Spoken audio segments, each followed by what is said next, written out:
ፍጡር ነኝ ብሏል ኢየሱስ? አዎ ታሳየኛለህ? ፍጡር ነኝ ብሎ ያለበት ሰው ነኝ ማለት እኮ ፍጡር ነኝ ማለት እኮ ነው። አማርኛ እኮ ነው የምናወራው።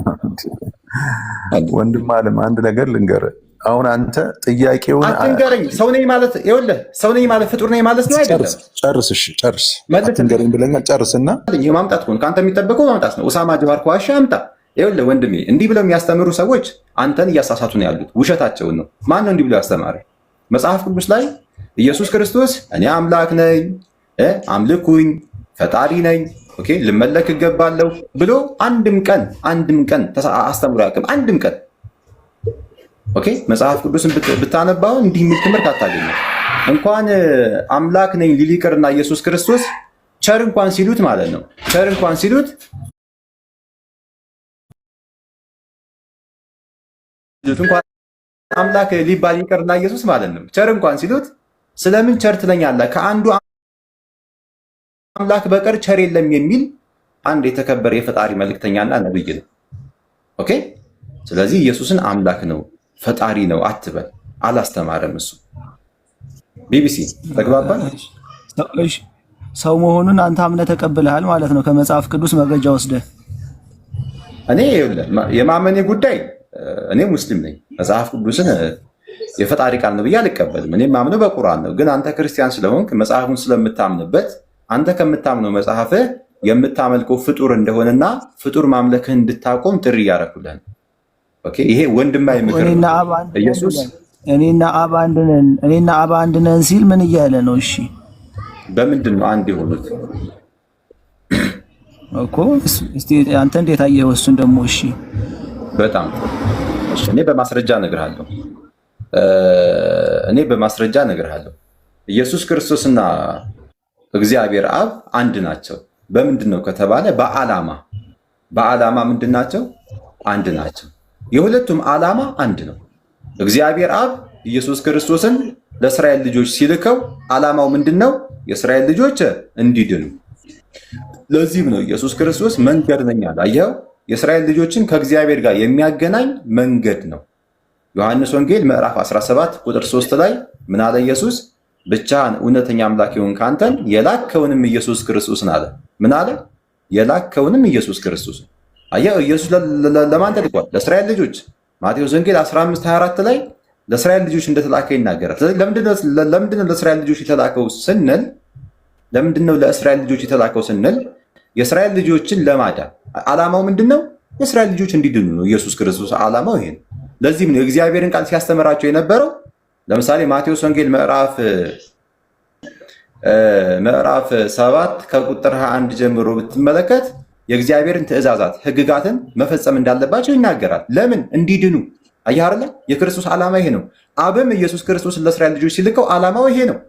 ስለዚህ በዓላማ ምንድን ናቸው ማለት ነው? አንድ ናቸው። በዓላማ አንድ ናቸው። አይ አንድነታቸው በመለኮት ነው ሁለቱም አምላክ ስለሆኑ ነው ካልከኝ ምንም አይነት ማስረጃ የለህም። እንደውም ይሄን ንግግርን መጽሐፍ ቅዱስ ያፈርስብሃል። ለምሳሌ ኢየሱስ ክርስቶስ ከእኔ አብ ይበልጣል አለ። ምን አለ ኢየሱስ? ከእኔ አብ ይበልጣል። ታዲያ እንዴት ነው እኩል የሚሆኑት? ከእኔ አብ ይበልጣል እያለ አስብ እንግዲህ። ኦኬ። መጽሐፍ ቅዱስ የሚያስተምር ይሄ ነው። ኢየሱስ ክርስቶስ አብ አምላኬ ነው ይላል። አብ ምንድን ነው? አምላኬ ነው።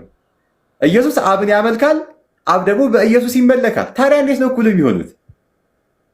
ከኔ ጋር አይደለ? ስለዚህ መጽሐፍ ቅዱስን ስንመለከት በመለኮት እኩል ናቸው የሚለውን ነገር ፈጽሞ አያስጨብጠን።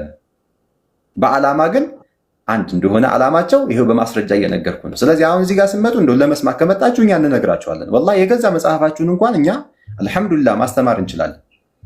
ስለዚህ እዛ ጋር እኔ አሁን ቀሲስ ዘበነ ሰምቼዋለሁ የሆነ ጊዜ እንደዚህ አሁን ይሄ በአብይ ጾም ባለፈው ሲሰብክ አይቼ እንደዚህ ህዝበ ክርስቲያኑን ሰብስቦ እኔና አብ አንድ ነን አለ ብሎ ይነግራቸዋል። ሲሸውዳቸው እኔና አብ አንድ ነን ብሏል ኢየሱስ የሆነ የሚለው ነገር አለ አለለለ ይላሉ ማለት ነው።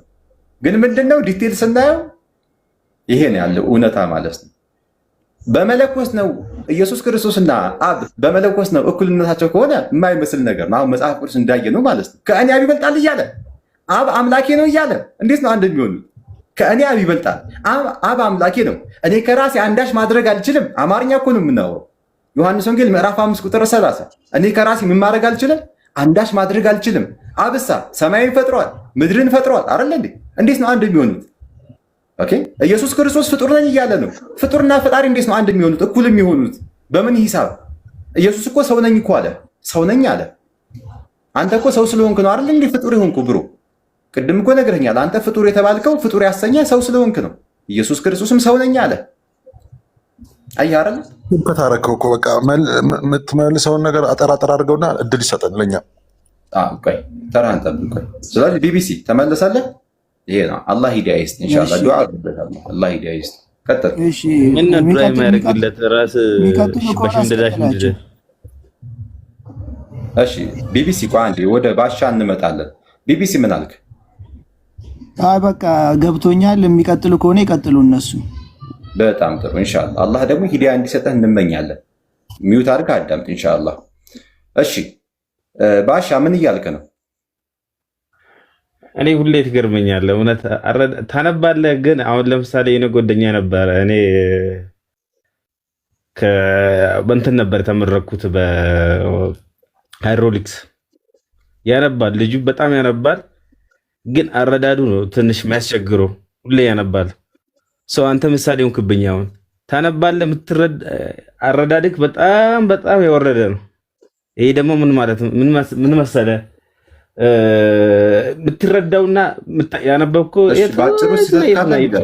ባጭሩ እድል ልስጥ ኮምፕሊትሊ እድል ልስጥ። በቃ ስህተቴን ንገረኝና እዚህ ጋር ስህተት አለ በለኝና እንመልከተው በማስረጃ። ምን መሰለህ አሁን ዝም ብለህ እነኝን ብዙ የማያውቁት ስለ ወንጌል የማያውቁትን ከምታስተምሮ ለምን ከእፎይ ጋር አገባም? አንተ ቆይ አንዴ ጥራው። እዚህ ጋር ቢመጣ ጥሩ ነው። እኔ ችግር የለብኝም። ለምን እሱ ቤት አገባም?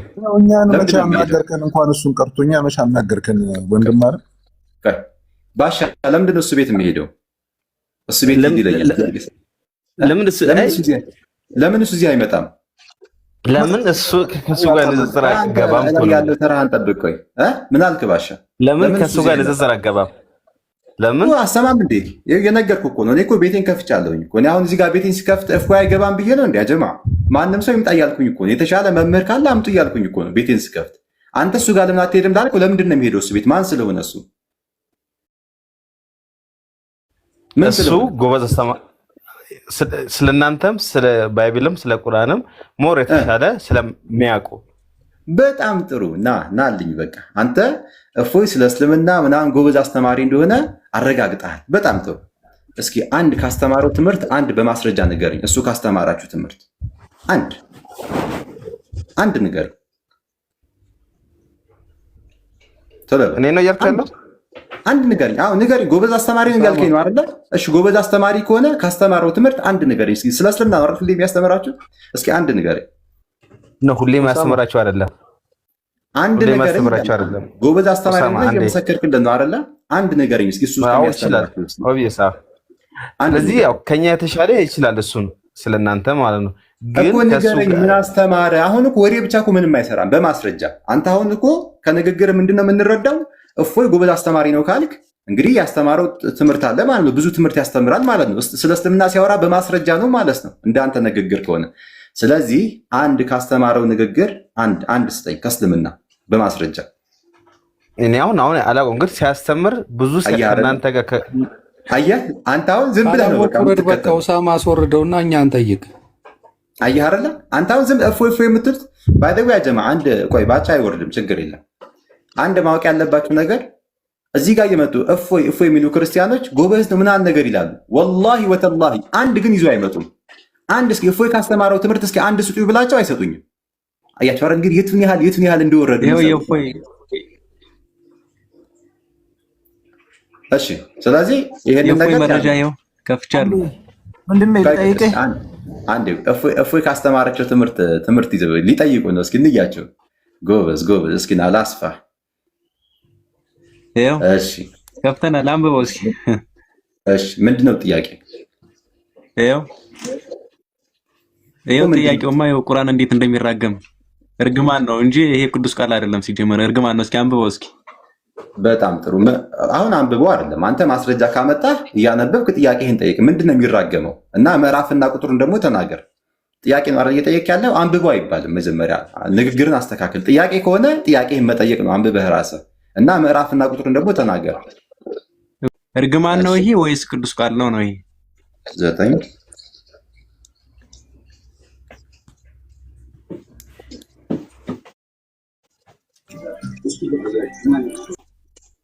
ቁጥር 30 ኦኬ፣ ቁጥር 30 እሺ፣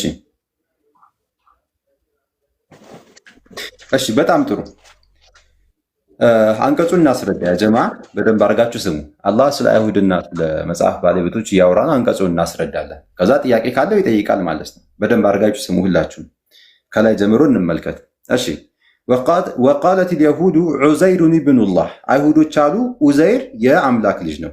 ወቃለት ነሳራ፣ ክርስቲያኖችም አሉ አልመሲሑ ብኑላህ፣ ኢየሱስ ክርስቶስ ምንድን ነው? የፈጣሪ ልጅ ነው አሉ። ይህንን አስጸያፊ ቆሻሻ ንግግር እንግዲህ ተመልከቱ። ይሄ በእስልምናችን ምንድን ነው? ቆሻሻ ንግግር ነው። እስልምና ይሄ ፈጣሪን ማንቋሸሽ ይባላል። ፈጣሪ ወለደ የሚለው ፈጣሪ መሳደብ ነው። ኦኬ፣ መሳደብ ነው። ለምን ፈጣሪ ወለደ ሲባል ምንድነው? ደካማነቱን ነው የሚያሳየው። ነገ ላይ ወልዶ ምን ሊያደርግ ነው? ፈጣሪ ሊጦረው ነው? ሊተካ ነው ስልጣኑን ልጁ? ኦኬ፣ የማይመስል ነገር ነው። የእሱን ክብር ዝቅ ማድረግ እሱን መሳደብ ነው በእስልምና። ስለዚህ አይሁድና ክርስቲያኖች ፈጣሪ ወለደ በማለታቸው ፈጣሪን እንዳንቋሸሹ እየተናገረ ነው። እሺ ዛሊከ ቀውሉሁም፣ ይሄ ንግግራቸው ነው። ቢአፍዋሂሂም፣ በአፋቸው የሚናገሩት ንግግራቸው ነው። ዩዳሂኡነ ቀውለ ለዚነ ከፈሩ ሚን ቀብል ቃተለሁም ላህ አና ዩፈኩን፣ አላህም መረገማቸው። ይሄ ንግግራቸው ውሸት ነው አለ። አላህ የረገማቸው ለምንድን ነው? እኒህ ሰዎች አላህን ስለተሳደቡ ነው። አላህ የረገማቸው ለምንድን ነው? አላህን ስለተሳደቡ ነው። ምንድነው ጥያቄ? ቶሎ በል ጥያቄን አስቀምጥ። ሚውት አንሳና ጥያቄ። እዚህ ጋር እኮ አልተሳደቡም። የካዱትን ሰዎች ቃል ያመላልሳሉ። አላህ ያጥፋቸው ነው የሚለው። ይሄ እኮ እርግማን እኮ ነው። አንተ አረበኛውን ነው የምታነብ፣ አማርኛውን በትክክል አታነብም እኮ። እሺ ቆይ፣ አረበኛው ምን ይሰራል? ወለደ ቢለው አማርኛ መስማት ከቻልክ አሁን ዝም ብለህ አታውራ እባክህ፣ በደመ ነፍስ አታውራ። እኛ አማርኛ ካልቻልክ መውረድ ትችላለህ። ፈጣሪ ወለደ የሚለው ንግግር ስድብ ነው እያልኩ ነው። የእሱን ክብር ዝቅ ማድረግ ነው። እየሰማኸኝ ነው አይደለ? ስለዚህ ይሄን ንግግራቸውን አላህ ከላይ ሜንሽን አለ። ለዚህም ንግግራቸው አላህ ምን አረጋቸው? ረገማቸው። እየሰማኸኝ ነው አይደለ? ስለዚህ ምንድነው ጥያቄ ምንድነው? ቶሎ እሺ፣ በደንብ ገብቶህ እንዳልገባ ለምን እንደምትሆን በጣም ይገርማል። አውቀህ ለመሸወድ ከሆነ እሱ አንድ ነገር ነው። ጥያቄ ምንድነው? አሁን እኛ ተረት አንፈልግም። ጥያቄ ምንድነው እያልኩ ላንብብል እኮ ላንብብል። ጥያቄው በደንብ ግልጽ እንዲሆንልህ ላንብብል። አነበብ ነው አይደለ? ከዚህ ጥቅስ ላይ ለመጨረሻ ጊዜ እድል እየሰጠሁ ነው። ያጀማ ለመጨረሻ ጊዜ እድል እየሰጠሁ ነው። ጥያቄ ምንድነው እያልኩ ነው። ጥያቄ እንዲህ ነው በላይ። ለምንድነው ጥያቄ? ለምን ይራገማል ነው። ለምን ይራገማል? በጣም ጥሩ። መራገም መጥፎ ስራ ነው አይደለም? እንዴት መጥፎ ስራ ይሆናል? አሁን ይኸውልህ እየሰማኸኝ ነው አይደለ? ፈጣሪ መራገሙ መጥፎ ስራ ነው አይደለም? መልስልኝ።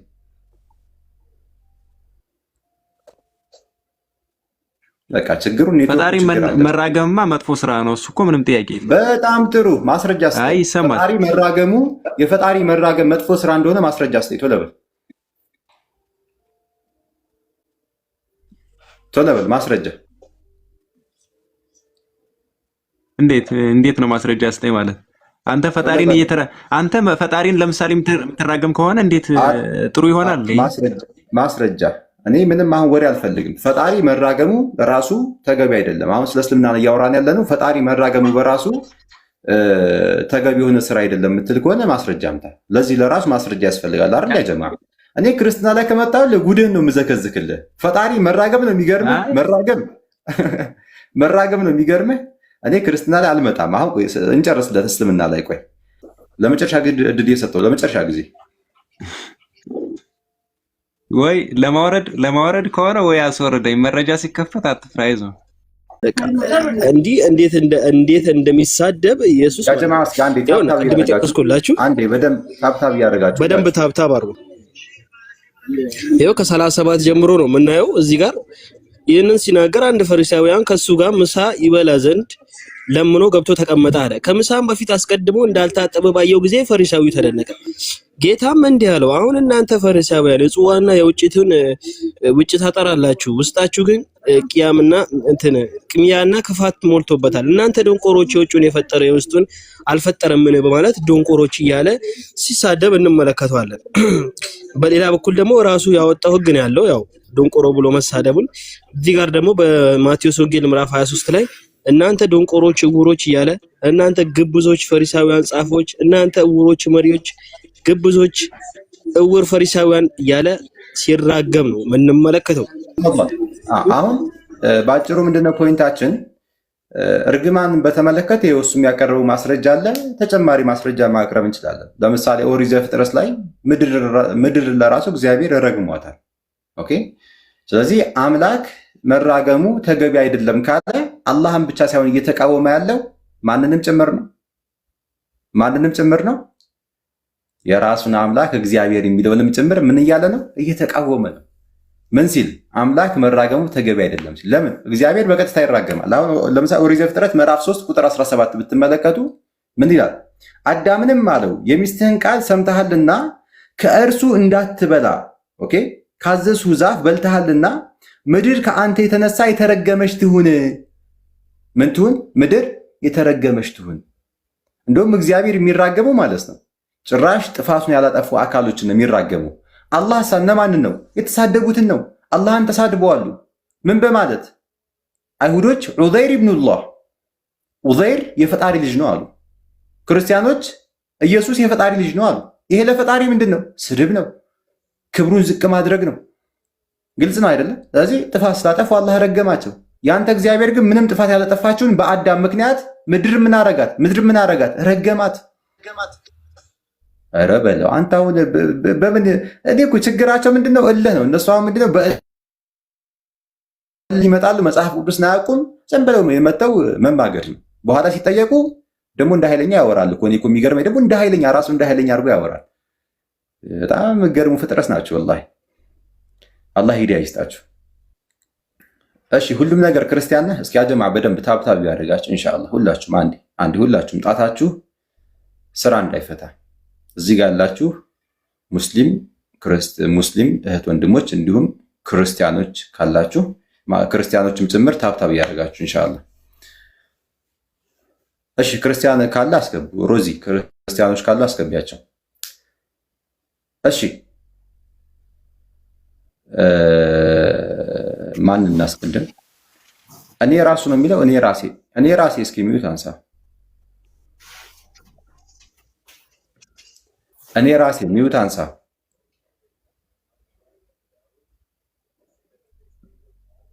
ኧረ እኔ ይቅርታ በስህተት ነው የገባሁት። እኔ ሙስሊም የሰላም አለይኩም። ወአለይኩም ሰላም ወራህመቱላህ። እሺ ታች ነሽ ታብታብ አድርጊ። ኦኬ በለጠ ሚዩት አንሳ። እንዴት ነው? ሰላም ነው? አለን። ጥያቄ ነበረኝ። ጠይቅ። በጣም ጥሩ። ከየትኛው ቤተ እምነት ነው የመጣኸው? እኔ ክርስቲያን ነኝ እኮ። ዶሚኔሽን ተናገር። ምን? ኦርቶዶክስ፣ ፕሮቴስታንት? ወንጌል አማኝ። በጣም ጥሩ። እሺ ከስምህ ልነሳ። በለጠ ከስምህ ልነሳ። ኢየሱስ ከአንተ ይበልጣል? አምላክ ነው። ኦኬ አምላክ ስለሆነ ከአንተ ይበልጣል ኢየሱስ። አምላኬ ነው። እሺ ፈጣሪ ነው። አሁን ቆይ አንተ አምላኬ ነው ሳይሆን እሱ አይደለም ፖይንቱ። አሁን ኢየሱስ ክርስቶስ አንተ ከፈለክ ኢየሱስን ልታመልክ ትችላለህ፣ የፈለክን አካል ልታመልክ ትችላለህ። አንተ ስለምታመልከው እሱ አምላክ አይሆንም። ኦኬ አሁን ይኸውልህ አንተ ኢየሱስን አምላክ ነው እያልክ ነው አይደለ? መጽሐፍ ቅዱስ ላይ ኢየሱስ ክርስቶስ በንግግርም ሊሆን ይችላል፣ በተግባርም ሊሆን ይችላል። እኔ አማራጭ እየሰጠው ነው። አሁን ድርቅ ያለ ጥያቄ አለ መጠየቅ። በንግግርም በተግባርም ኢየሱስ አምላክነቱን ያሳየበትና አንድ ቦታ አሳየኝ። አንድ ቦታ አሳየኝ። በቃ አንድ ቦታ ከመጽሐፍ ቅዱስ አሁን ተግባር አንድ ቦታ አይደለም ማሳየህ። አንድ ቦታ አይደለም ማሳየህ። አንድ ይበቃኛል። ብዙ ቦታ ነው ማሳየህ። አንድ ይበቃኛል። ችግር ጌታ ኢየሱስ እኔ እውነት ሕይወት መንገድ ነኝ አለ። እኛ መንገድ አይደለም አላለም። እኔ የዓለም ብርሃን እኔ የዓለም ብርሃን ነኝ አለ። እሺ እኛ ብርሃን አይደለም አለ። እኔ የዓለም ብርሃን አይደለም አላለም። አዎ እነዚህ ነገሮች አሁን ጌታ ኢየሱስ በምድር በነበረ ሰዓት ያደረጋቸው ባህሪያቶች ሁሉ የአምላክነት ነው። ለምሳሌ 2 እንጀራ 5 ዓሣን ለ5,000 ሰው መግቧል። እውር አብርቷል። የሞት አስነስቷል። ሙሴ ባህርን ሁሉ የአምላክነት ባህሪዎች ናቸው። ሙሴ ባህርን ከፍሏል። ትልቅ ባህርን ከፍሏል ሙሴ። ስለዚህ ሙሴ አምላክ ነው ማለት ነው። ቆይ አሁን ሙሴ ከማን ጋር እየተነጋገረ ነበረ? ሙሴ በምን አይነት መንገድ ነበረ ሲያካፍል ነበረ? ከእግዚአብሔር ጋር እየተነጋገረ አይደል? አይዋ ኢየሱስ ክርስቶስም ከእግዚአብሔር ጋር እየተነጋገረ ነበር። ተአምር ሲሰራ የነበረው አዳምጠኝ። ሙሴ በብሉይ አይደል የነበረው? አሁን ሁሉን መጽሐፍ ቅዱስ ሲናገር ሁሉን ወራሽ ባደረገው ዓለማትን በፈጠረበት በልጁ በዚህ ዘመን ተናገረ። ሙሴ ልጅ ነው ተብሏል። እሱ የኔ ጥያቄ አይደለም። አሁን ሙሴን አልክ አይደል? ቆይ ሙሴን ምሳሌ አልጠራህም? አሁን ሙሴ ልጅ ተብሏል። በጣም ጥሩ እኮ እኔንም እድል ስጠኛ፣ ብቻህን አታውራ። አሁን ለእኔም እድል ስጠኝ። አወራህ ሰማንህ አይደለ? ለእኛም እድል ስጠኝ። አንተ አሁን ምን አልክ? ኢየሱስ ክርስቶስ አምላክ ያሰኘው እንጀራን እንደዚህ ስላደረገ እንደዚህ ተአምር ስለሰራ እያልክ ነው። ኦኬ ባይ ዘ ዌይ ሙሴ ከኢየሱስ ክርስቶስ የበለጠ ተአምር ሰርቷል። ኦኬ ለተአምር ከሆነ ማለት ነው። ከዛ እንደዚህ ሲባል አንተ ምን አልክ? ሙሴ እኮ ከእግዚአብሔር ጋር እያወራ ነው አልክ። ኢየሱስ ክርስቶስም ከእግዚአብሔር ጋር እያወራ ነጥብ እያዝክ ሳይሆን ልጅ የራስ ፖይንት እኮ ነው። ሙሴ ልጅ ተብሏል። እናንተም ልጅ ተብለናል። ሙሴ ብቻ እናንተም ልጅ ተብለናል። አሁን እናንተም ልጅ ተብለናል እያልኩ እኮ ነው። ይኸውልህ ቆሮንቶስ ላይ ደግሞ ምን ይላል? ቆሮንቶስ 10 ግለጥና አንብብ። ያን ሁሉ ስታረግ ያ ሁሉ ነገር ሲያረግ ጌታ ኢየሱስ አባቴን ያበላው ያጠጣችሁ እያለ ይነግረው ነበር። እየተረዳኝ ነው አይደል? ሙሴ ግን ልጅ የልጅነት ስልጣን አልነበረውም። አባቴ ብሎ እየተናገረ የነበረው በሰውነት ክርስቶስ ኢየሱስ ብቻ ነው። ሁሉም የእግዚአብሔር ልጅ ነው። ኢየሱስ ብቻ አይደለም። ሁሉም የእግዚአብሔር ልጅ እኮ ምልህ አሁን አንተ ሙሴን ብለህ ስለጠራህ ነው እየተረዳኝ ነው። አሁን ምንም እኮ አላፈረስክም። አሁን ይኸውልህ ምንም ያፈረስከው ነገር የለም እኮ አሁን ይኸውልህ እንደውም እኮ እያልኩ እኮ ነው። ሙሴ ኢየሱስ ክርስቶስ ከሰራው ተአምር የበለጠ ተአምር ሰርቷል። አንተ አሁን ብዙ ክርስቲያኖች አሁን ሰምታችሁ ከሆነ ኢየሱስ ክርስቶስ ድንቅ የሆነ ተአምር ሰራ ይሉና በዋነኛነት የሚያቀርቡት ምንድን ነው? ሙታንን ቀሰቀሰ ይላሉ። ሁሌ የምትሰሙት ማለት ነው። አሁን ይኸውላችሁ እሺ፣ አንብብ እንትን 10:16 አውጣልኝ እስኪ ቆሮንቶስ እኮ አሁን ምንድነው ፖይንት ነው? አሁን ኢየሱስ ክርስቶስን በንግግር ሆነ ፖይንቴን ላመጣልህ ነው። ሙሴ ይኸውልህ ወይ ዕብራውያን 3:3 አውጣና ይኸው። ቆይ አውጣ አይደለም አውጣ አይደለም። ማስረጃ ካለህ ቢያንስ ጥቅሱን አንብብ አንተ። እኔ አወጣለሁ። ይኸውልህ አሁን ማነው ስም ኦሳማ? እሺ ይኸውልህ ኦሳማ፣ አሁን እኔ ከአንተ ጋር እያወራሁበት ነው ስልኬ ላይ ማለት ነው። መጽሐፍ ቅዱስ ላወጣ አልችልም። ችግር የለም። አዎ ዕብራውያን 3:3 ላይ ምን ይላል? ጌታ ኢየሱስ ከሙሴ ይልቅ የበለጠ ክብር እንዳለው ይናገራል። አንተ ሙሴን ወይ ሌላ ነቢያቶችን ሁሉ ነቢያቶች ስለ ክርስቶስ ኢየሱስ ነው የተናገሩት። ይህንን ማወቅ ይህንን እንድትረዳ ነው። እሺ አሁንም እንደማያስኬድ ልንገርህ፣ ባጭሩ አትልፋ። አሁንም ልንገርህ እስካሁን የምታነሳቸውን ፖይንቶች እያከሸፍን ነው። ኦኬ አሁን ያነሳውን ፖይንት እናክሽፈው። እንደማያስኬድ ልንገርህ የከሸፈ እንደሆነ ማለት ነው። ምን አልክ አሁን?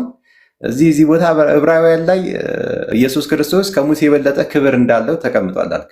ኢየሱስ ክርስቶስ ከሙሴ የበለጠ ክብር ስላለው አምላክ ነው ካልከኝ፣ መላእክቶችም እኮ ከሙሴ የበለጠ ክብር አላቸው። ስለዚህ አምላክ ናቸው ማለት ነው።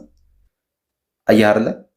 አሁን እኮ አንተ እንትኗ ነች ማለት ያው መጽሐፍ ቅዱስ መረዳት ትንሽ ወረድ ስላለ እኮ ንገረኝ። አንድ ተጨባጭ ነገር መጽሐፍ ቅዱስ እስኪ አንድ ነገር እስኪ ንገረኝ። አትሄድም እያልኩ እኮ ነው። የምታመጣቸው ፖይንቶች እንዳለ አያስኬዱም። እስኪ ንገረኝ። ኢየሱስ አንተ ላለመቀበል የምታደርጋቸው ጥረቶች እንጂ ማለት ነው። እነዚህ ነገሮች ሁሉ እየነገርኩህ እኮ ነው ብራዘር። እኔ እኮ በማስረጃ እየነገርኩህ እኮ ነው።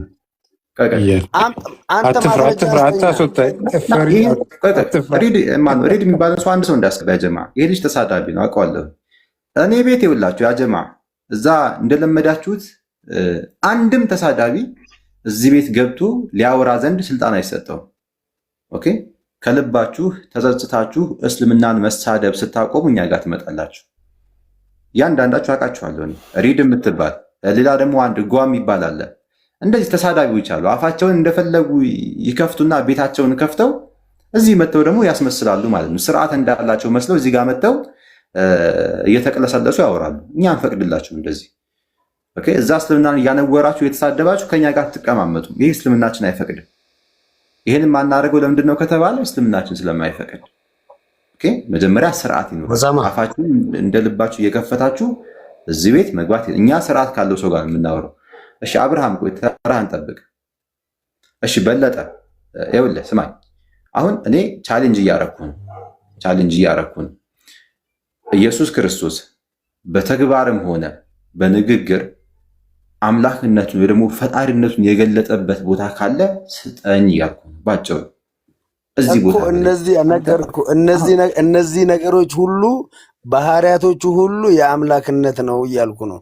መጽሐፍ ቅዱስ ልዩ ልዩ ቦታዎች አሁን ሙት ማስነሳት፣ እውር ማብራት በኃይሉ በአምላክ ፈቃድ ነው። ቆይ ስማኝ፣ በአምላኩ ፈቃድ ነው።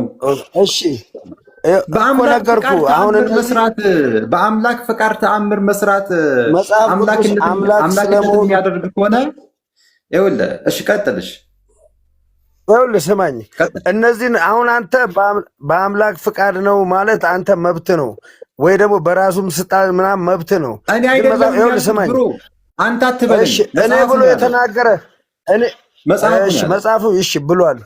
ልክ ነህ። ይኸውልህ ኦሳማ ልክ ነህ። ግን እኔ ብሎ ደግሞ የተናገረ አንድ ነብይ ንገረኝ። እኔ ማለት ምን ማለት ነው? እኔ ማለት አንድ ነብይ እኔ ብሎ ለምሳሌ እኔ ዓለም ብርሃን ነኝ አለ። ቆይ ሰማኝ፣ እኔ ብሎ የተናገረ አለ። እኔ ዓለም ብርሃን ነኝ ብሎ በራሱ ስልጣን ከነቢያቶች አንድ ነገረኝና እስቲ እንቀጥል። በጣም ጥሩሽ። እኔንም ስማኝሽ፣ አወራህ አይደለ? እኔ ደግሞ ልመልስልህ። መልሴን ደግሞ አዳምጥ። አሁን አካሄድ እንደማያስኬድ ልንገር። አሁን ይኸውልህ ኢየሱስ ክርስቶስ የተናገረውን ንግግር መርጠህ እሱ የተናገረውን ሌላ አካል ካልተናገረ አምላክ ነው ማለት ነው፣ አያስኬድም። አሁን እኔ በአንተ ሎጂክ ልሂድልህ። ሙሴ ባህርን ከፍሏል፣ ለሁለት ባህርን ከፍሏል። ኢየሱስ ክርስቶስ ይህን አድርጓል? አላደረግም። ስለዚህ አምላክ አይደለም ማለት ነው ኢየሱስ። አየህ አይደለም? የምታነሳው ሎጂክ በራሱ ጤናማ አይደለም። ኢየሱስ ቆይ ስማኝ፣ አይደለም። እሺ አሁን እኮ አንተ እኮ ምንም እኮ የሚያስኬድ ነገር የለህም እኮ እስካሁን ታወራለህ፣ ተጨባጭ ነገር የለህም። መጽሐፍ ቅዱስ ይደግፈኛል። መጽሐፍ ቅዱስ ደግሞ ይደግፈኛል። በጥቅስ ቃል በቃል ማለት ነው አይደለም። ይኸውልህ ቆይ እስኪ አብርሃም ያውራ አንዴ። በለጠ ቆይ አንዴ አብርሃም እድል ነው፣ ለአብርሃም እድል እንስጠው። እንዴት ነህ? ሰላም ናቸው? እንዴት ነህ? ሰላም ነው ሁሉ ሰላም አለ። ከየትኛው ቤተ እምነት ነው? ክርስቲያን። ምን ክርስቲያን? ምን ፕሮቴስታንት ነኝ። ፕሮቴስታንት። ኢየሱስ ፕሮቴስታንት የሚባል ሃይማኖት ያውቃል? አዎ ያውቃል። አምጣልኝ። በፕሮቴስታንት ድህነት ታገኛላችሁ ብሎ የሰበከበትን ማስረጃ እስኪ ካወቀ። ገና አምነን ለመዳን ሳይሆን ስለ ዳንን ነው። አሁን ምንም ወሬ አልፈልግም። አሁን ያውቃል ብለኛል። ኢየሱስ ክርስቶስ በፕሮቴስታንት ሃይማኖት ድህነት ታገኛላችሁ ብሎ የሰበከበትን ቦታ አንድ ቦታ አስጠኝ። በጣም አሪፍ እሰጣለሁ። ግን ጥያቄው በስጋዊ ነው ወይስ ለማስተማር ነው? ለትምህርት ነው። ለትምህርት ከሆነ የምታሳያችሁት አክሽኖች ጥሩ አይደሉም። እየሳቅክ እየቀለድክ አፍራሽ የሆኑ ወርዶች እየተጠቀምክ መናገር የለብም። ኦሳማ ማስተማር ካለብህ የገባኸው ልትመልስ ነው አይደለ? የገባኸው ልትመልስ ነው። ኦኬ። እኔ ያንተ ምክር ለምክር አመሰግናለሁ፣ ግን ያንተ ምክር ምንም አይሰራልኝም። አሁን ቀጥታ ይሰራል። ኦሳማ የምጠይቁት ጥያቄዎች ተግባራዊ የሆኑ ጥያቄዎች መሆን አለብኝ። በድፍን መጠየቅ የለብኝ። አሁን ባጭሩ አንተ በፕሮቴስታንት ሃይማኖት ድህነት አገኛለሁ ብለህ ታምናለህ እና ይሄ ደግሞ ድህነት አገኝበታለሁ ብለህ ያሰብከው ፕሮቴስታንት ኢየሱስ ክርስቶስ ያውቀዋል አልክ። በጣም ደፋር ነህ። ባይ ዘ ወይ በጣም ደፋር ነው። ኢየሱስ ክርስቶስ እንኳን ፕሮቴስታንትን ይቅርና ክርስትና የተባለውን ሃይማኖትን ለራሱ አያውቅልህም ኢየሱስ። ኦኬ። ግን አንተ ደግሞ እኔ ሙስሊም ስለመሆኑ ማስረጃ እሰጥሃለሁ፣ ችግር የለብኝም። አንተ ግን በመጽሐፍህ ኢየሱስ ፕሮቴስታንትን እምነት እንደሰበከ ወይ ደግሞ ፕሮቴስታንት አንተ እንደምትለው የድህነት መንገድ እንደሆነ የሰበከበት ቦታ ካለ ወይ ደግሞ ክርስትና የሚባል ሃይማኖት የድህነት መንገድ ነው ብሎ የሰበከበት ቦታ ካለ እቀበልሃለሁ። እኔ ግን ከራሴ መጽሐፍ ሙስሊም እንደነበረ ሰዎች አላህን ያመልኩ ዘንድ እንደሰበከ ኢየሱስ ክርስቶስ ማስረጃ አለኝ። አንተ ግን የለህም። እስኪ አንዴ መጽሐፍ ቅዱስ በእጅ ይዛል ይጃለሁ፣ እተባበርሃለሁ። ክርስትና የሰበከበት እሺ፣ መጽሐፍ ቅዱስ ትንቢተ ኤርምያስ ምዕራፍ 32 አውጣለሁ። እሺ፣ ትንቢተ ኤርምያስ ምዕራፍ 32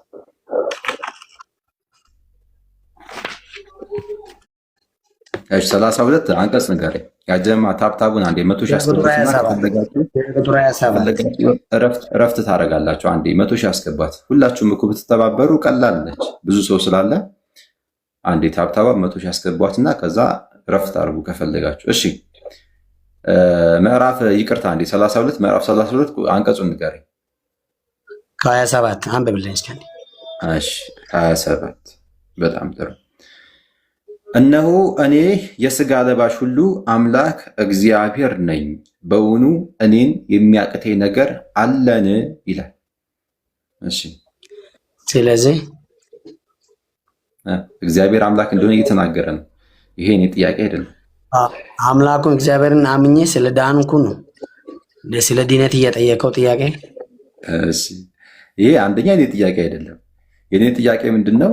ክርስትና የተባለ ሃይማኖት ኢየሱስ ክርስቶስ የሚያውቅ ከሆነ ስጠኝ፣ ክርስትናን የሰበከበት ቦታ ካለ ነው የኔ ጥያቄ። ጭራሽ አንተ ብሉይ ኪዳን ላይ መጣ። እሺ ምን ይሻላል? አይገናኝም ነው ታዲያ። እስኪ አስበው እስኪ እኔን ጥያቄ እናንተ የመለስከው። ኦኬ አሁን አንተ ብሉይ ኪዳን ላይ መጣ እግዚአብሔር አምላክ እንደሆነ ነው የነገርከኝ። እኔ ይሄ ጥያቄ አይደለም። እግዚአብሔር አብ አምላክ ነው አይደለም? አምላክ ነው እንደ መጽሐፍ ቅዱስ ገለጻ። ይሄ ምንም ጥያቄ የሚፈጠር ነገር አይደለም። ግን ደግሞ ለአንተ ሃይማኖት ይኸውልህ ብራዘር ልንገርህ፣ እኔ የሚያዋጣህ ልንገርህ። እኔ እንደ ወንድምነት ነው የምነግርህ። ዛሬ ድህነት አገኝበታለሁ ብለህ የቆምከው ክርስትና የተሳፈርክበት ክርስትና ማለት ነው። ጭራሽ ድህነት አታገኝበትም። ለምን ካልከኝ ዝም ብዬ ማወራ ሰው አይደለም። እኔ ለምን ካልከኝ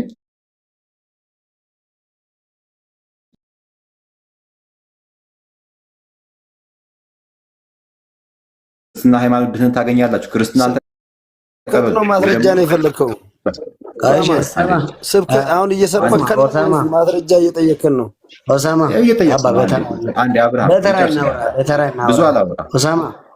ብዙ አላወራም። አንዴ ልጨርስልህ።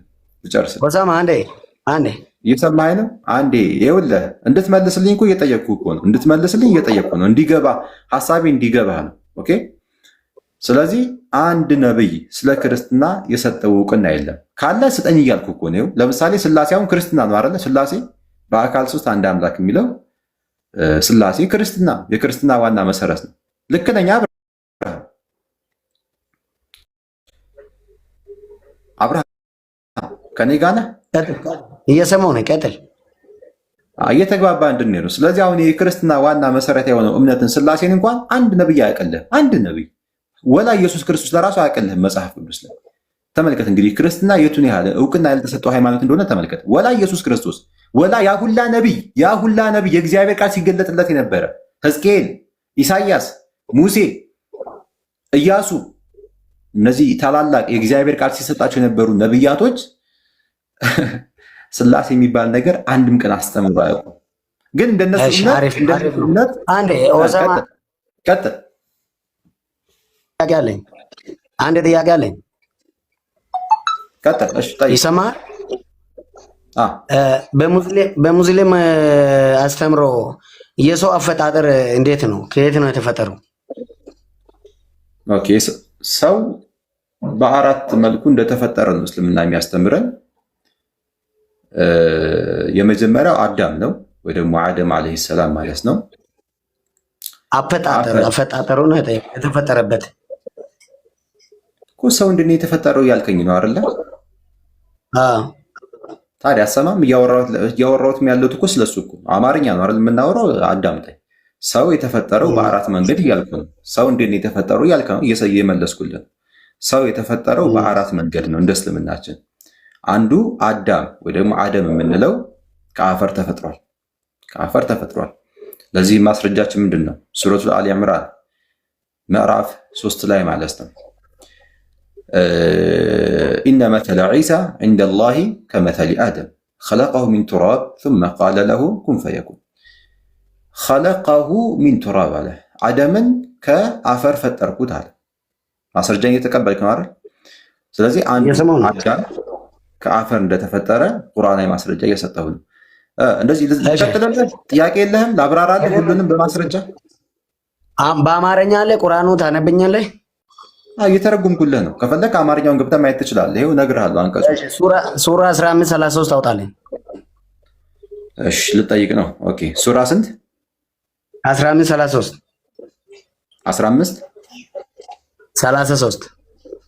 33 በአማርኛ ተርጉምልኝ። ችግር የለም። አማርኛውን አነብልሃለሁ። እሺ ላንብብልህ። ከሚጨለጨል ሸክላ ከግም ጭቃ ለፈጠርከው ሰው ልሰግድ አይገባኝም አለ ይላል። ምንድን ነው ጥያቄ? የሰው ልጅ ከግም ጭቃ ነው የተፈጠረው ማለት ነው። አንዱ የተፈጠረበት መንገድ ይሄ ነው። ጥያቄ ደግሞ ሱራ 96:2 ላይ እሽቶ ወይ ራስ እያነበብክ ንገረኝ። ቶሎ ቶሎ በል። አሁን በጣም ጊዜ እየፈጀ ሀሳብህን ንገረኝ። አሁን ምን ለማለት ፈልገህ እንደሆነ ገብቶኛል፣ ግን ሰዓት አትፍጅ። ሀሳብህን ንገረኝ። ምን ይላል? እሺ ቀጥል። ከሰባት አይነት ነገሮች የሰው ልጆች እንደተፈጠሩ ነው አስተምሮ አይደለም? እሺ ማስረጃ ስጠኝ። ማስረጃ ሱራ 96:2 ላይ ምንድን ነው የምለው? ከረጋ ደም የፈጠርነው ነው የምለው። ከረጋ ደም ሱራ 96:2 ላይ ከረጋ ደም ተፈጠረ ነው የምለው። ሱራ ደግሞ 15:33 ከጨቅለጭ ሸክላ ከግም ጭቃ ተፈጠር ነው ይላል። ሌላው ደግሞ ምን ይላል? አሁን ሁለት አይነት አፈጣጠር አመጣህ ማለት ነው። ቆይ እየቆጠርን እንሂድ። እየቆጠርን ሁለት አይደለም? ቀጥል። እሺ ሁለት አይነት ከዛ ሁለት ይደርሰዋል። ያጀማል ቀጥል።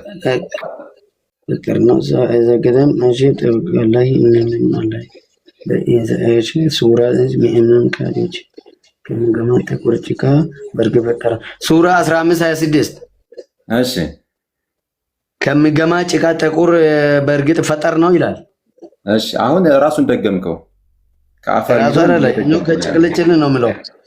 እሺ ሱራ 16:4 እሺ ቀጥል። እስካሁን ሁለት ነው እንግዲህ ሄድ ነው። ሶስተኛ አልደረስንም። ምን ነው? ሁለት አራት ነው። አትቀንስ። እሺ ዘርዝርልኝ። እሺ አራቱን ዘርዝርልኝ። አሁን ዘርዝር።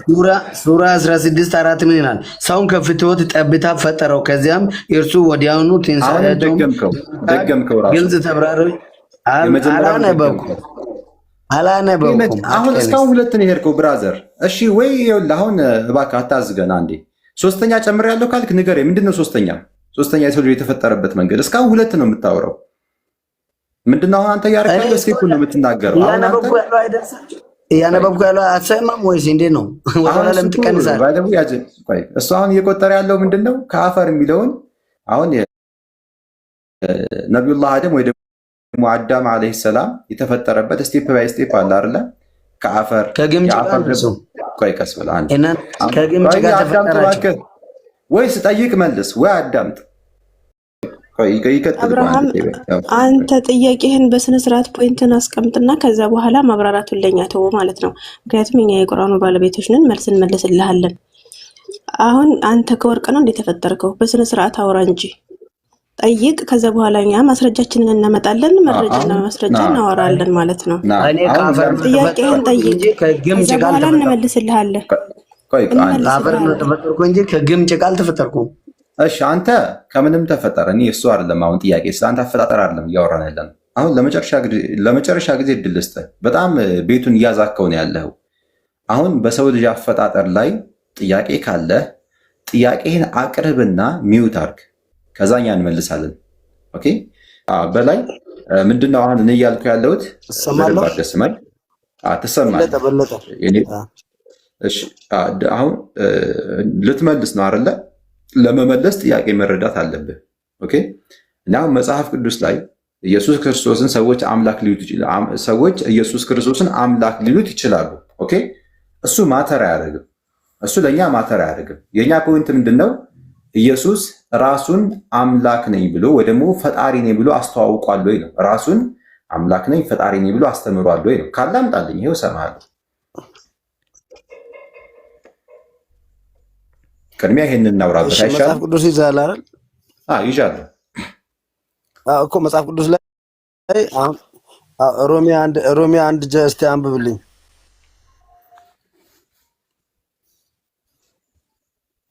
ይዛል መጽሐፍ ቅዱስ ታወጣልኝ። አሁን ማለት እንትን ማለት ስልኬ ላይ ነው እየተጠቀምኩ። ሮሜ አንድ አውጣልኝ እስቲ። እሺ ሮሜ አንድ እሺ ንክፈት። ያው እኛ ችግር የለም ግን አሁንም ጥያቄ አይደለም፣ ችግር የለም ንክፈት። እሺ ሮሜ 1 ምዕራፍ 1 ቁጥር ስንት? አይደለም ይኸውልህ አሁን ጌታ ኢየሱስ ወርድ ባይ ወርድ ቃል በቃል እኔ አምላክ ነኝ እኔን አምልኩ። ልክ አንተ በአንተ ኮንቴክስት እንደዛ አላለም እኮ ነገርኩህ። ቃል በቃል ግን አሁን ከባህሪያቶቹ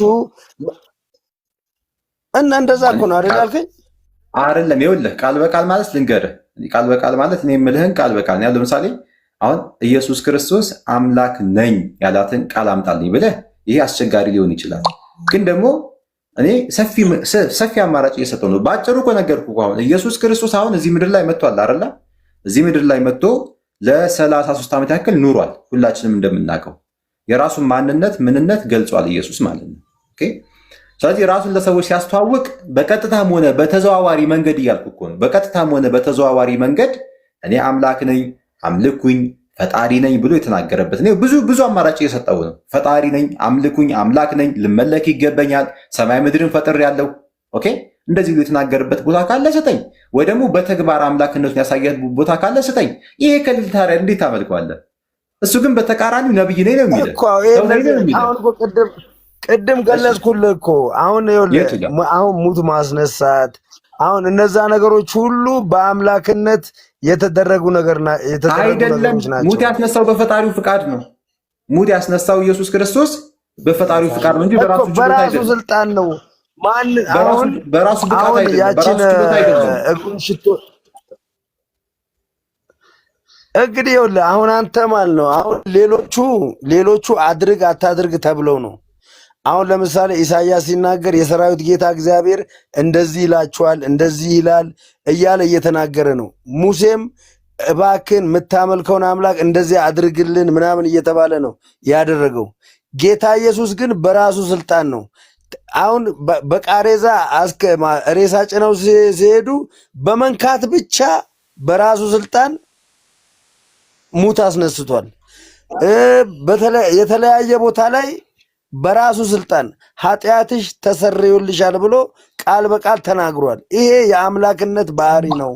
እነዚህን ነገሮች ካደረግን በኋላ ደግሞ የተለያየ መጽሐፍ ቅዱስ በተለያየ ስፍራ ላይ ደግሞ አምላክነቱን በጽሁፍ የተቀመጠ አለ። ለምሳሌ አንደኛ ዮሐንስ መልእክት 5:20 የአምላክነቱን አምላክ እንደሆነ ይናገራል። ሮሜ 9:5 ጀምሮ ስለ ጌታ ኢየሱስ አምላክነት በስጋ የመጣ አምላክ እንደሆነ ይናገራል። ያንንም ገብተን ማንበብ እንችላለን። ሳላ ብዙ ወሬ ሳታወራ ባጭሩ አሁንም ያመጣውን ወሬ እንትን እንበል። እሺ አሁን ጠቅለል እናድርግና ኢየሱስ ክርስቶስ ተአምራትን በራሱ ስልጣን እንደሚሰራ እየተናገርክ ነው። አሁን በማስረጃ እናውራ። ኦኬ ኢየሱስ ክርስቶስ ተአምራት ሲሰራበት የነበረው ስልጣን ከየት ነው የተቀበለው? ወይ ደግሞ ከየት ነው ያመጣው? አሁን ጌታ ኢየሱስ ሲናገር ማለት ነው እዛ ጋር ማለት ላሉት ብዙ አውርተሃል። ጥያቄ መልስ። ኢየሱስ ስልጣኑን ያመጣው ከየት ነው? ከእገሌ ነው በላይ ሌላ ወሬ አልፈልግም። ጥያቄ መልስልኝ። ካልመለስክ እኔ እሄድበታለሁ። ይኸውልህ ጌታ ኢየሱስ የመጣበት ዓላማ ምንድን ነው? ዋናው ትርጉም ዓላማውን ታውቀዋለህ አንተ። እንግዲህ አሁን ኡስማን አንዴ እኔ ልመልስለት። ኡስማን ይቅርታ አንዴ ላናግርህ። ቆይ አንዴ ታወራለህ። አንዴ እሺ በጣም ጥሩ። እሺ ታወራለህ አንዴ ክርስቲያን። እሺ ያ ጀማዓ በደንብ አድርጋችሁ ስሙ። በለጠ ምን እያለ ነው? ኢየሱስ ክርስቶስ ተአምራትን ሰርቷል። ይሄን የሰራበትን ስልጣን ከየት አመጣው እያልኩ ነው። መመለስ አልቻለም። ለማንኛውም ኢየሱስ ክርስቶስ ልክ ከሱ በፊት እንደነበሩ ነብያቶች ተአምራትን ሲሰራ ከእግዚአብሔር ዘንድ ተቀብሎ ነው። አየህ፣ በራሱ ችሎታ በራሱ ብቃት ቢሆን ኢትሶኬ አይደለም። መረዳት ትክክል አይደለም። እንደፈለግህ አድርግ። ጠየቅኩ። ማስረጃ ካላመጣህ ሚውት አድርገህ አዳምጥ። ላነብልህ ነው መጽሐፍ ቅዱስ ወይ አትናገር እኮ ልነግርህ ነው። አንተ እኮ እኮ ማለት አንተ ትሩ ኦር ፎልስ አይደለም መልስ ማለት እኮ ትሩ ኦር ሚውት አድርገህ አዳምጥ። እኔ ከመጽሐፍ ቅዱስ ለንግግር ማስረጃ ስጠኝ ብዬ እድል ሰጠው። ካልሰጠኝ ምንም ማሰራለኝም። ሰላም ነው እህቴ፣ እንዴት ነሽ? እግዚአብሔር ይመስገን። ከየትኛው ቤተ እምነት ነው የመጣሽው? ከኦርቶዶክስ። በጣም ጥሩ። መጽሐፍ ቅዱስ ፍትሐዊ ነው ብለሽ ነው የምታምኘው እህቴ? እኮ ማስረጃ ትከፍችለታለሽ አንቺ። ከከፈትሽለት እድል እሰጥሻለሁ። እሱ እኮ እስኪ ከፍታ ፋታ አልሰጠውም እኮ። ክፈት ክፈት ብለህ አንገበገብኩ፣ አስወጣኸው። እሺ በቃ እሺ። እኔ ኢፍትሐዊ ነበር እኮ። እሺ እኔ ኢፍትሐዊ ነኝ፣ ችግር የለም። እሺ ጥፋተኛ ነኝ በሚለው እንያዘው። እሺ እሺ እንቀጥል። እምነትሽ ምንድነው? ኦርቶዶክስ ነው አይደለ? መጽሐፍ ቅዱስ ፍትሐዊ ነው ብለሽ ነው የምታምኘው? አይ የቅድሙን ካልመልሰው ልጁ መልሰውና በሱ ርዕስ እናውራ። ኦኬ አንቺ ማውራት አትችይም ስለ ሃይማኖት? እኔ አወራለሁኝ፣ ግን የቅድሙን ትምህርት እንማርና እንትን እንላለን። መጠየቅ ያለብኝ እጠይቃለሁ። የመጨረሻ እድል ልስጥሽ። አንቺ ራስሽን ችለሽ ስለ ሃይማኖት ማውራት ከቻልሽ ይኸው ከኔ ጋር ቀጥይ። አይ ደግሞ ካልሽ ልጁ ካልገባ ካልሽ ደግሞ መውረድ ትችያለሽ። አንቺ ራስሽን ችለሽ መቀጠል ካልቻልሽ መውረድ ትችያለሽ እያልኩሽ ነው። አሁን እኔ የሚጠቅመን የሚበጀን ስለ ሃይማኖት እንድናወራ ነበር። አሁን መጽሐፍ ቅዱስ አንቺን እርኩስ ነሽ፣ ለአባትሽ በሽታ ነሽ ይልሻል። አሁን ይህን ፍትሐዊ መጽሐፍ አንቺ ምንም ሳታጠቂ ተመልከች። መጽሐፈ ሲራክ ምዕራፍ 42 ቁጥር 9 ላይ ምን ይላል? ሴት ልጅ ለአባቷ የተሰወረ ቁርጥማን ናት፣ እሷን ማሰብ እንቅልፍ ያሳጠዋል ይላል። አስተግፊሩላህ። ልጁን ማሰቡ እንቅልፍ ያሳጠዋል። አንቺ ለአባትሽ ምንድነሽ? የተሰወረ ቁርጥማን። አቤት! የበሽታው አይነት ደግሞ መክፋቱ፣ የበሽታው አይነቱ ደግሞ መክፋቱ ማለት ነው። ከበሽታም ደግሞ በሽታም እኮ አይነት አለው። ቁርጥማን የሚያስጠላ በሽታ ማለት ነው። እና አንቺ አሁን እንድታቂ ነው እህቴ፣ ሌላ አይደለም። እኔ እንድታቂ ብቻ ነው። መጀመሪያ በዚህ ተስማማን። አሁን ባነሳነው ፖይንት ላይ እንስማማለን። መልሰን በዚህ ጉዳይ ዲስከስ እናደርጋለን። አንዴ እሱን ክፈትልኝ። ይሄማ ሩጫ ነው የሚሆነው። ከመጽሐፍ ቅዱስ ወደ ቁርአን ሩጫ ሆነ። አይ ማነጻጸር አለብን። ንጽጽር አይደል የምንሰራው ያለው። አሁን ኦኬ፣ ከዚህ ፖይንት አልወጣንም፣ ንጽጽር ነው። በጣም ጥሩ። እንደዛ ከሆነ ችግር የለም፣ እሄዳለሁ። ግን ዝም ብለሽ ጥለሽ እየሄድሽ ከሆነ የእግዚአብሔር ቃል አሳዝነኝ። ጥያ አልሄድም፣ እንመለስበታለን እኮ ኮምፔር ልታደርጊ ከሆነ ቁርአን ላይ እንገባለን። ኮምፔር ማለት ምን ማለት ነው? አሁን ባነሳሽው ኢሹ ላይ ቁርአን ላይ መተሽ ጥያቄ ካለሽ ይኸው እድል እሰጥሻለሁ፣ ልክፈትልሽ አለኛው ክፈት ብቻ። ከዚህ አሁን ንጽጽር ብላ እንግዲህ አሁን ካነሳነው ፖይንት ጋር የማይገናኝ ነገር እንዳይሆን። እሺ ከፍታለሁ። ይሄ ምዕራፍና ችግር የለውም እናወራለን። እሺ ንገሪ፣ ምዕራፍና ቁጥሩ ንገሪ፣ ምዕራፍና ቁጥሩ የመርየምን እስከ 33 እስከ 34 ያለው የማርያም ምዕራፍ 19 እሺ ከ33 እሺ ከ33 ጀምሮ የሚናገረው ምንድነው? ስለ ኢየሱስ ክርስቶስ ነው። አሁን ይሄ አይደለም ርዕሳችን። አሁን ስለ ሴት ልጅ ነው እያወራን ያለ ነው። ኦኬ አሁን መጀመሪያ እንስማማ። እሺ አሁን አያሳዝንሽም የእግዚአብሔር ቃል? እኔ ችግር የለም እኮ እስልምና ላይ ምንም አይነት ጥያቄ ብጠይቂ ችግር የለም። ግን አያሳዝናችሁም የእግዚአብሔር ቃል? ጥላችሁ ስትመጡ እንደዚህ ነው። እሱን አንብብልኝ። ከቁጥር 34ን አንብብልኝ። ርዕሳችን አይደለም፣ ስለ ኢየሱስ ነው የሚያወራው። እሱ ርዕሳችን አይደለም። ርዕሳችን ስለ ሴት ልጅ ነው። እሱን አንብብና ችግር የለውም እንመለስበታለን። በቃ ጀርባዋን ስታኮል ምሮጥ እንዲህ እንኳን አታዩም። መጽሐፍ ቅዱስ እንደዚህ ብላ እንኳን አታዩም። በቃ እንዲህ ብላ እንዲህ ነው ቁርአን ላይ ነው በቃ ያለችው። አንተ ለምን ትደርቅ? እንዴት ያ አያሳዝንሽም? የእግዚአብሔር ቃል አያሳዝንሽም? እሱን አንብብልኝ። ለማን እንትን 34ን አንብብልኝ። ችግር የለውም። እሱን አንብብ። ለማን እንጣለ? አንብብ። አንተ ለምን ትዳረቃለህ? እኔ ወደ መሬት ባያ ምንም ችግር የለውም እኮ። የእግዚአብሔር ቃል አያሳዝንሽም? ለማን እንጣለው? እሺ አሁን አንብብ። እሱን ለምን አታነብም? ለምን ከበደክ ማንበብ? አንብብ። አሁን ለማን ጣሉ መጣም ነው የኔ ፖይንት እዚህ ጋር ነው። ለማን ጣሉ የእግዚአብሔርን ቃል ለምን አታነቡም? እሺ በቃ አሳዘነኝ ግን የእግዚአብሔር ቃል። እሺ እንቀጥል። እሺ አንቀጥል። እሺ እንኳን አሳዘነ። አንብቦ 34 እሺ ذلك عيسى ابن مريم ይሄ የማርያም ልጅ ኢየሱስ ነው። قول الحق الذي فيه يمترون እነሱ የሚዋሹት ሰዎች ውሸታም ናቸው። በእርግጥም ግን ቃሉ ምንድነው? ከኋላ ያለው ታሪኩ የማርያም ልጅ ተብሎ የተገለጸው ማለትም ከእናቱ ማህፀን ሲወጣ ተአምር እንደሰራ እኔ ፈጣሪ ባሪያ ነኝ ነብይ ነኝ ብሎ የተናገረው ንግግር አለ ከላይ ጀምሮ ስንመለከተው ማለት ነው። ኦኬ እና ይሄ ታሪክ ትክክለኛ ታሪክ ነው አለ። እናም ደግሞ እነሱ ይዋሹ ነው አለ። እነማን? 14 በደንብ ጨርሰ አንብበው ሙሉን ቃል በቃል ሙሉን አንብበው። ስንት? 34 ነው አይደል? 34 ሙሉ ሙሉን እንኳን ነበር ሙሉን አነበብኩኝ እያስረዳሁት ነው። አንድ አንቀጽ ብቻ ተይዞ አይወራም። አውዱን ነው ማየት ያለብን። ይኸውልሽ እየሰማሽ ከሆነ ቁጥር 34 የሚለው ንግግሩ ይኸውልሽ ቃል በቃል ተርጉምልሽ ስሚ። ዳሊካ ኢየሱስ ነው ማለት ነው። አዳምጪ የሚላብሽ አይደል? ይሄ ኢየሱስ ክርስቶስ ነው አለ። የትኛው ይሄ? ከኋላ ገልጾ ነው አብራርቶ ነው። ኦኬ በእናቷ አንቀልባ እያለ ነብይ ነኝ አለ፣ የፈጣሪ ባሪያ ነኝ አለ፣ ተልክ ያለው መጽሐፍ ሰጥቶኛል አለ እና ይህን ታሪክ ከተናገረ በኋላ ይሄ ነው ኢየሱስ ክርስቶስ ብሎ እየተናገረ በሱ የሚጠራጠር እውነተኛ ቃል ነው አለ።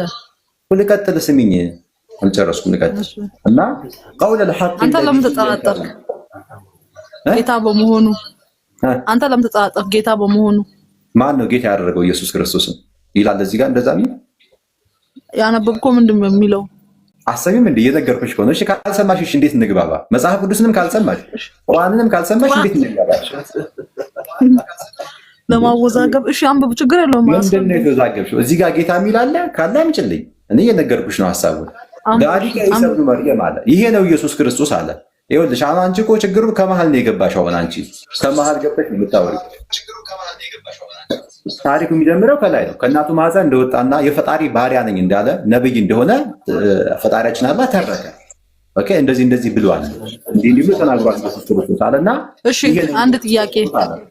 እሺ ላስረዳሽ። ተጠየቅሽ ላስረዳሽ ወይ ደግሞ እዚህ ላይ ጥያቄ አለኝ።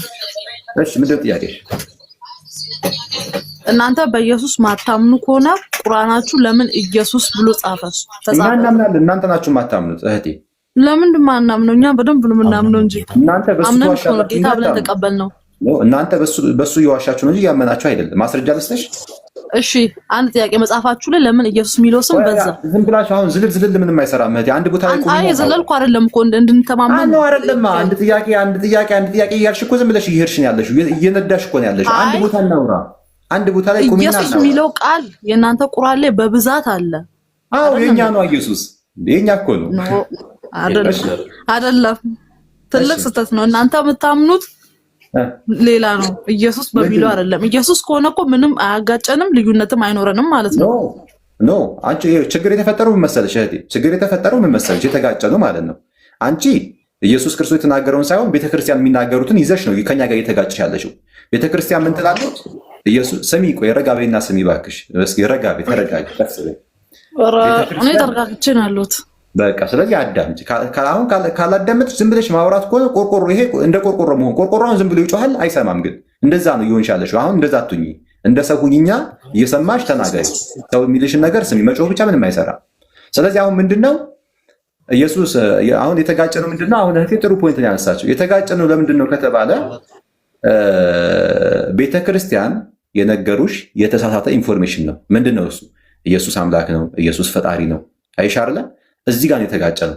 ኢየሱስ ግን መጽሐፍ ቅዱስ ላይ ብትመለከቺ፣ ቁርአን ላይ ብትመለከቺ ምንድነው ያለው? ኢየሱስ ክርስቶስ ነብይ ነኝ፣ ማርቆስ ወንጌል ምዕራፍ 6 ቁጥር 4 አምላክ አለኝ፣ የፈጣሪ መልእክተኛ ነኝ፣ ዮሐንስ ወንጌል ምዕራፍ 17 ቁጥር 3 አይሻርለ መጽሐፍ ቅዱስ ላይ ያለውን የኢየሱስን ንግግር ብትቀበይ እኔና አንቺ አንጋጭም። ለምን? በቃ መጽሐፍ ቅዱስ ላይ ችግር እኮ ይሄ እኮ መጽሐፍ ቅዱስ አታነቡ። መጽሐፍ ቅዱስ ላይ ያለው ኢየሱስ ክርስቶስ ቁርአን ላይ ያለው ምንም ልዩነት የለውም። ታሪኩን ብትመለከች ምን አለ? ኢየሱስ ነብይ ነኝ አለ ማርቆስ ወንጌል ምዕራፍ 6 ቁጥር 4 ላይ። እሺ ሰው ነኝ አለ ዮሐንስ ወንጌል ምዕራፍ 8 ቁጥር 40። እሺ የፈጣሪ መልእክተኛ ነኝ አለ። ያጀማ ድምጽ አይሰማም። እናንተ ቁርአን ላይ ያለው ኢየሱስና እኛ መጽሐፍ ቅዱስ ላይ ያለው ኢየሱስ አንድ አይደለም። አንድ ነው ላልከው በምንድን ነው የሚለያየው? የእናንተ አልተሰቀለም። በምንድን ነው የሚለያየው? አልተሰቀለም። የእናንተ መጽሐፍ ቅዱስ ላይ አልተሰቀለም። መጽሐፍ ቅዱስ ላይ አልተሰቀለም። ተሰቅሏል። እንዳልተሰቀለ መጽሐፍ ማስረጃ ልስጥሽ ከመጽሐፍ ቅዱስ። ዮሐንስ ወንጌልን አንብብ እስቲ። ጠሪው እሱን ስለ መጽሐፍ ቅዱስ የሚያስተምርሽን ጠሪው እሱን። እሱ ነው አለ እውቀት ያለው። ለምንድን ነው አንቺን የሚያጋፍጥሽ? ጠሪውና ያወራኝ እየመከረሽ። ማን ነው እሱን የሚያጋፍጠው? አንቺ ምን ኋላሽ አለው? እስኪ ወንድ ከሆነ እሱ ይምጣ። እስኪ እውቀት አለኝ እያለ ነው አይደለ? አንቺን ያጋፈጠሽ ያለውን ሰውዬ እስኪ ና በይው እና ያውራ ከኔ ጋር። አንተ አውራ፣ ችግር የለውም። ምን አስጨነቀ ስለሱ? ጠሪው ለምን አይመጣም? እሱ አንቺን እኮ አሁን እያስበላሽ ነው ያለው። እሱ ከጀርባሽ ነው ያስበላሽ። አያስበላኝም። አንተ ስለሱ ለምን ተጨነቅ? በቃ ለምን እሱ እዛው ነው ያወራል? እውቀት አለኝ ካለ ከኔ ጋር ይቀጥላል። አምጪውና ለምን ከኋላው ነው ያወራል? ከቅድም ጀምሮ ይነገራታል። አያቸው አይደል? እሷ ስትሸነፍ ደግሞ ዝም ይላታል ማለት ነው። ማስረጃ ስትባል ዝም ስትል ዝም ይላታል። ከዛ ደግሞ የፈለገውን ነገር እያወራ ደግሞ ላሽ ይላታል። እሷን እያስበላት ማለት ነው።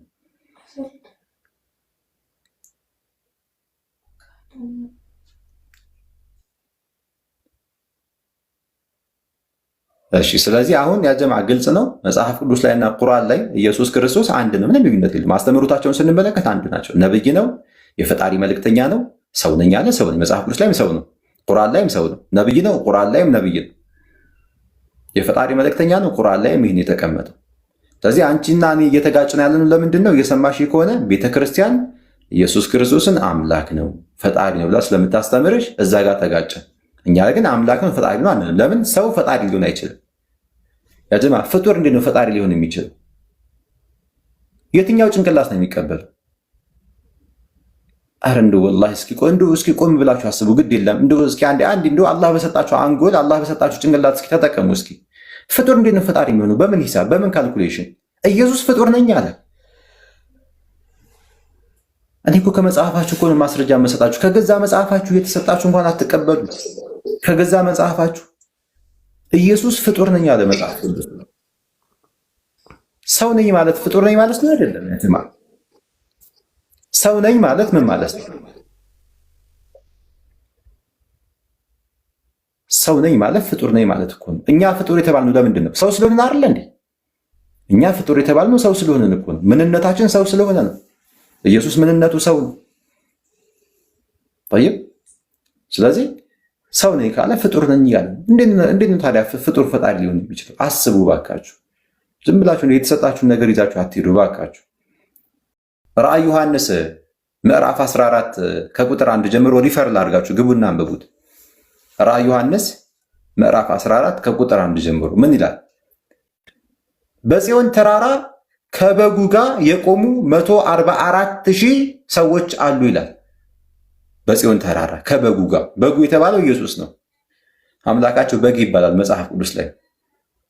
በግ ይለዋል። እሺ በግ የተባለው ኢየሱስ ነው እና በዛ ከኢየሱስ ክርስቶስ ጋር በጽዮን ተራራ የቆሙ 144,000 ሰዎች አሉ አለ። እኒህ ሰዎች ግንባራቸው ላይ የአብና የወልድ ስም ተጽፎባቸዋል ይላል። የተመረጡ ናቸው።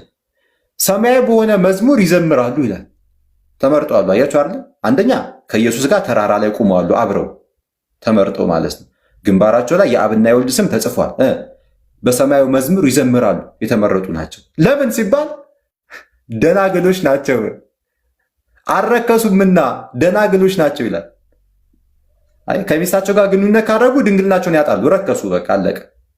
ይሄ ቦታ አይገባቸውም ነበር።